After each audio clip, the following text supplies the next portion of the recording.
In the autumn of 18, Mr. Lockwood, a London gentleman, rents Thrushcross Grange, a comfortable house on the Yorkshire moors. To avoid the bustle of his city life, he seeks quiet and solitude. His landlord is the mysterious Mr. Heathcliff, who lives 3 miles away at Wuthering Heights, a bleak farmhouse battered by wind and weather.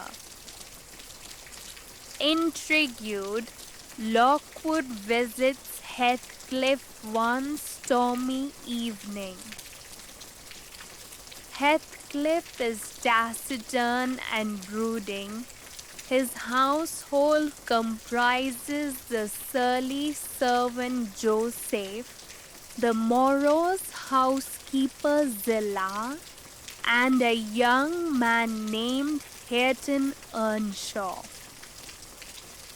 Lockwood, striving for pleasantries, missteps by asking after a Catherine Linton, though Heathcliff's expression darkens at the name. Despite Heathcliff's chilly reception, Lockwood returns the next day, only to find Wuthering Heights' door locked. Forced to enter through a window, he encounters two pale, spectral children who seem barely alive, a little girl named Catherine Linton, the younger, and a small boy who aggressively bites Lockwood's hand. Horrified, Lockwood stumbles out, and Heathcliff reluctantly allows him entrance. Inside, Lockwood notices faded portraits, one of young Catherine Earnshaw, whom Heathcliff loved obsessively, and another of a man named Agar Linton, the elder. Lockwood, seeking explanation, is rebuffed by Heathcliff. He departs, determined to learn more. Lockwood persuades Catherine Earnshaw's former nurse, Ellen Nellie Dean, to recount the dark history of Wuthering Heights and Thrushcross Grange. Nellie begins at 50 years earlier, when Mr. Earnshaw of Wuthering Heights, returning from a trip to Liverpool, brings home an orphan, Heathcliff, a dark-skinned, gypsy-like boy of about 5. Mr. Earnshaw's wife dies soon after, leaving Heathcliff in her care. Mr. Earnshaw favors Heathcliff, granting him affection that his own children, Catherine, 8, and Hindley, 6, resent. Hindley, humiliated by Heathcliff's presence, cruelly torments his new foster brother. Yet Heathcliff's loyalty to Mr. Earnshaw endears him to Catherine, and they become inseparable playmates, wild on the moors. When Mr. Earnshaw dies, Hindley inherits Wuthering Heights, demoting Heathcliff to the status of hired servant. Hindley's wife, Frances, arrives with their infant, Hareton. Hindley, embittered, treats Heathcliff harshly, denying him education and beating him. Yet Catherine remains loyal. She secretly rides across the moors to visit Heathcliff, forging a friendship based on fierce loyalty and shared mischief. One day, while trespassing near Thrushcross Grange, home to the refined Linton family, Heathcliff and Catherine are attacked by the Lintons' fierce mastiff. Catherine escapes to the Grange but is bitten. Heathcliff regains consciousness only to find he has escaped to Wuthering Heights. Catherine stays at Thrushcross Grange to recuperate for 6 weeks, receiving polished manners that contrast Wuthering Heights' rustic ways. Her transformation strains her relationship with Heathcliff, who feels betrayed when Catherine adopts Grange's gentility and expresses scorn for his lowly status.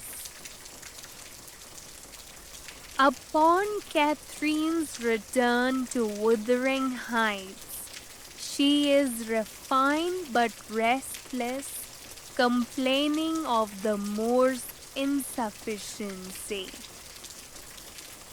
She befriends Edgar Linton, the gentle heir of Thrushcross Grange, and begins to spend more time there.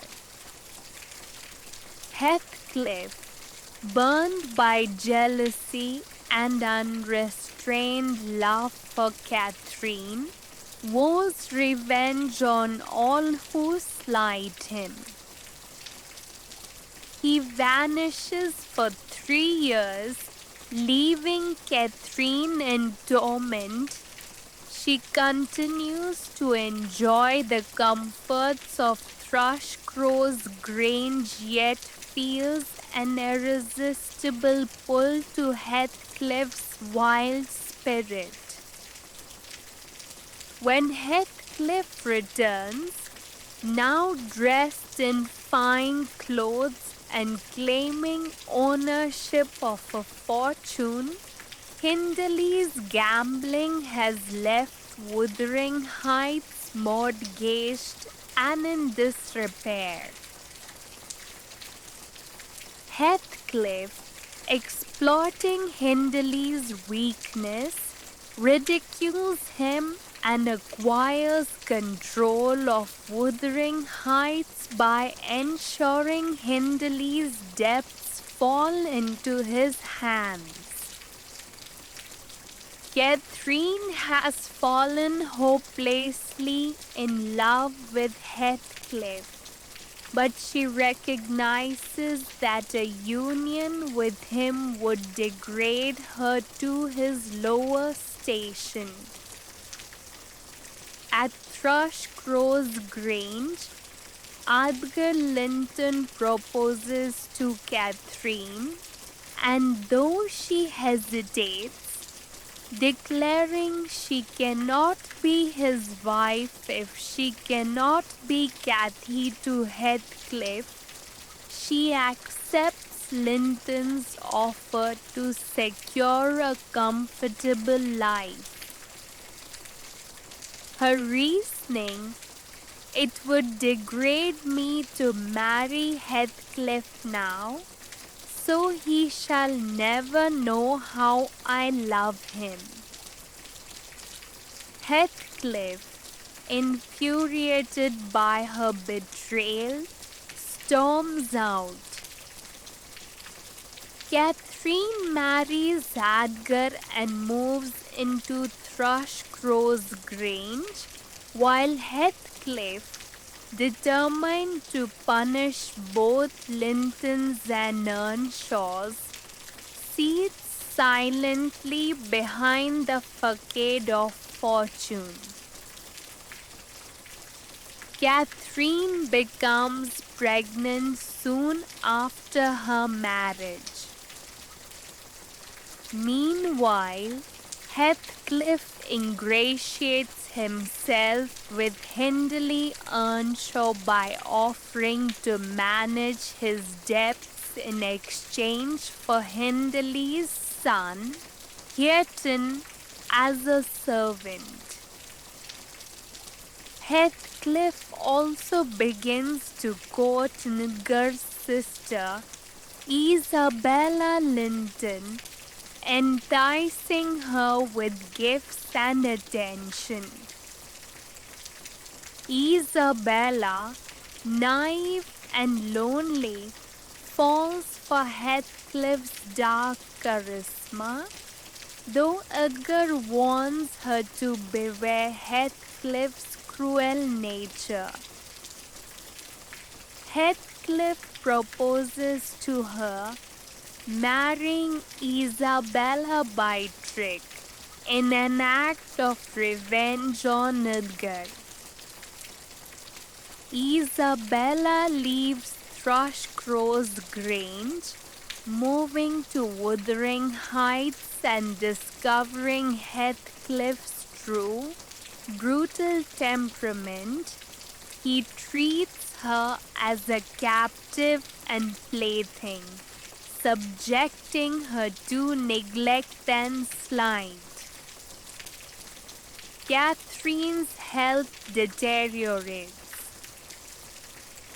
After a violent quarrel with Edgar, arising from her confession that she loves Heathcliff more than her own soul, she collapses in fever. As she lies dying, Heathcliff visits, risking Edgar's fury. Catherine, delirious, expresses anguish. "Oh, my beloved, I love you. It is eternal. Why did you deceive me? Return only to hear me wed another. If I were in the grave, I would but reopen my arms to embrace you." She dies ghost-like after giving birth to a daughter, Cathy Linton, leaving Edgar devastated and Heathcliff shattered. Isabella flees Wuthering Heights, fleeing Heathcliff's cruelty and seeking refuge with her brother. She gives birth to a son, Linton Heathcliff, but succumbs to a broken heart and poor health, dying soon after. Heathcliff claims custody of Linton, planning to use him as a pawn in his vendetta. 13 years pass.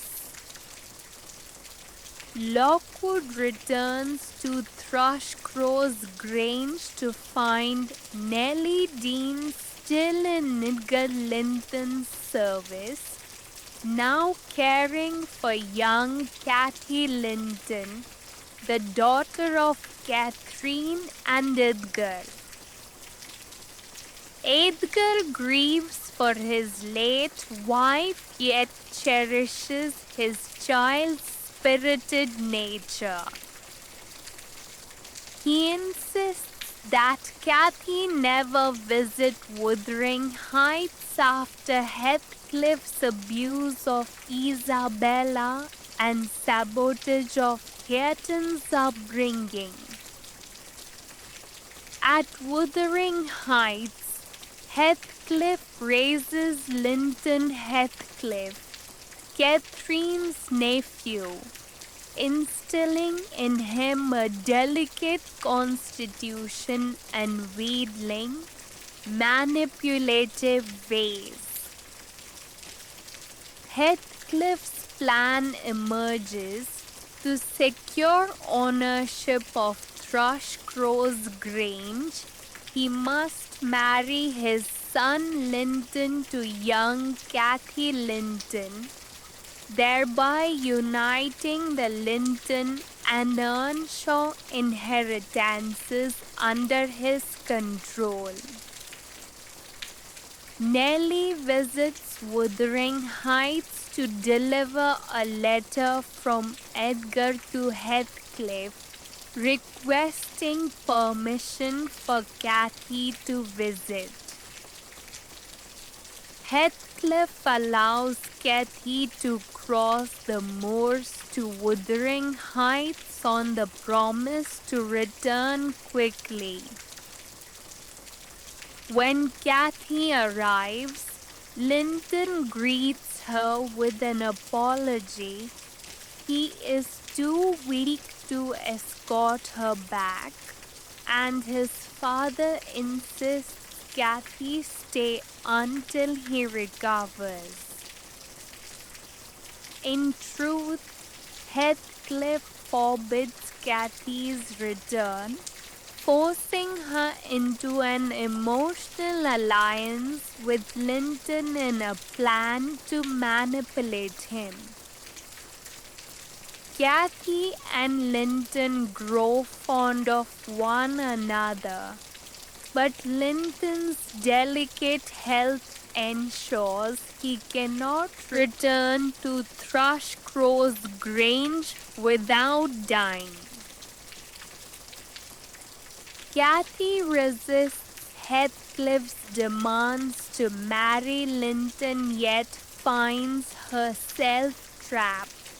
Edgar, believing her in keeping with her father's instructions, makes no demand for her return. Meanwhile, Hareton Earnshaw has grown into a rough, uneducated young man, Hindley's son, living in the squalor of Wuthering Heights, denied education by Heathcliff. Nellie, moved by Hareton's potential and Cathy's plight, secretly tutors Hareton in reading and manners during Cathy's visits. Cathy, initially disdainful of Hareton's coarse ways, gradually warms to him as his kind heart and earnest desire to learn become evident. Linton Heathcliff dies soon after marrying Cathy in a cold, unloving ceremony orchestrated by Heathcliff. Heathcliff's gambit succeeds upon Edgar's death. Overwhelmed by grief for Cathy and the failures to protect her, Cathy and Linton's marriage merged the estates under Heathcliff's sole control. Now a widowed teen, Cathy must live at Wuthering Heights as Heathcliff's unwilling daughter-in-law, barred from Thrushcross Grange. Battered by isolation, Cathy initially yields to Heathcliff's demands. Yet Nellie intervenes, convincing Cathy to teach Hareton. As Hareton's literacy improves, Cathy's respect and compassion for him bloom. Hareton, in turn, is patient and tender with Cathy, revealing a genuine devotion far removed from Heathcliff's cruel manipulations. Their shared moments among the dusty rooms of Wuthering Heights and the moor's bleak beauty kindle an affection that outlasts Heathcliff's tyranny. Now an old man, Heathcliff wanders the moors in agony, haunted by Catherine's memory. He shows little mercy to those around him, yet he cannot reconcile the loss of his beloved Catherine. He torments the young lovers, forbidding Cathy to court Hareton, threatens to disinherit them, and exploits Linton's death to extract suffering. He also neglects food and rest, living in reminiscence, talking to Catherine's ghost, scribbling on the floor, and yearning to join her beyond the grave. During a violent storm, Heathcliff drags Linton's corpse to Catherine Earnshaw's tomb, beseeching her spirit to speak to him. He curses God for their separation, insisting, "I cannot live without my soul." He weeps, clutching Linton's coffin, until his ravings admonish Hareton and Cathy to leave him be. They depart for Thrushcross Grange to avoid his wrath. For despite his cruelty, Heathcliff's unhappiness has hollowed him to the point of no return. 2 years later, Cathy Linton returns to Wuthering Heights with Hareton Earnshaw, now well-mannered and devoted, to secure Heathcliff's forgiveness. Heathcliff, frail and consumed by remorse, welcomes them coldly but permits them to tend to him. He confesses his suffering. "I am Heathcliff. He is always in my mind, not as a pleasure, any more than I am always a pleasure to myself, but as my own being." He gazes at Catherine's portrait, willing himself to die so he might join her in death. Though he never fully forgives himself or forgets his torment, he humbly asks for peace. On a stormy night, with Cathy and Hareton at his side, Heathcliff quietly stoops toward Catherine's portrait, murmuring her name. At dawn, his face is found serene. He has finally died, perhaps at Catherine's beckoning. Hareton and Cathy, now free from Heathcliff's cruelty, inherit Wuthering Heights and Thrushcross Grange.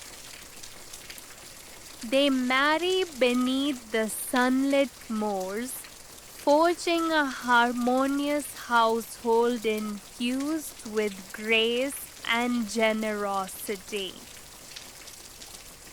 Hareton's deep love for Cathy softens the legacy of Earnshaw tyranny, and Cathy's compassion redeems his family name.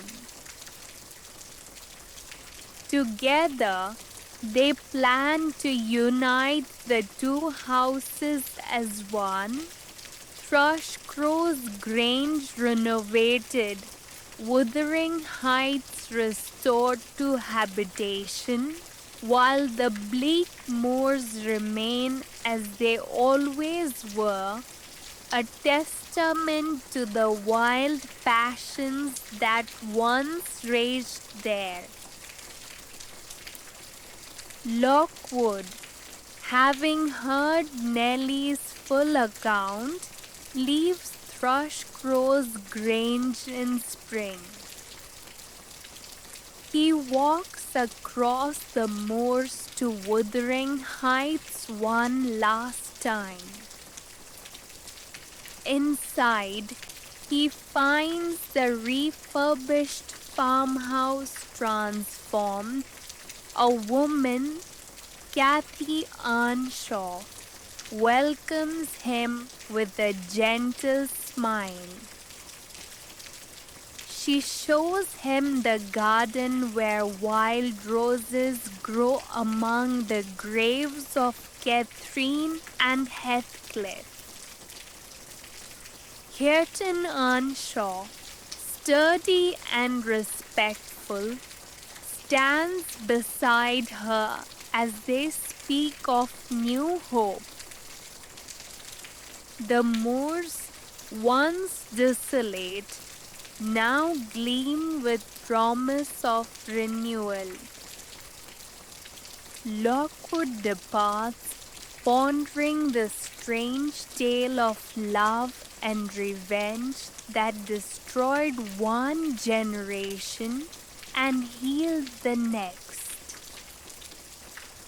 The wild moors, people walk upon them still, remain a landscape of memory, echoing the fierce spirits of Catherine and Heathcliff. Yet, amid the howling winds and distant crags, a new lineage flourishes in harmony and peace as the hardy Earnshaw and Linton families find solace in each other's devotion. Thus ends the saga of Wuthering Heights, to generations bound by passion, cruelty, and redemption, all unfolding against the relentless, haunting beauty of the Yorkshire moors.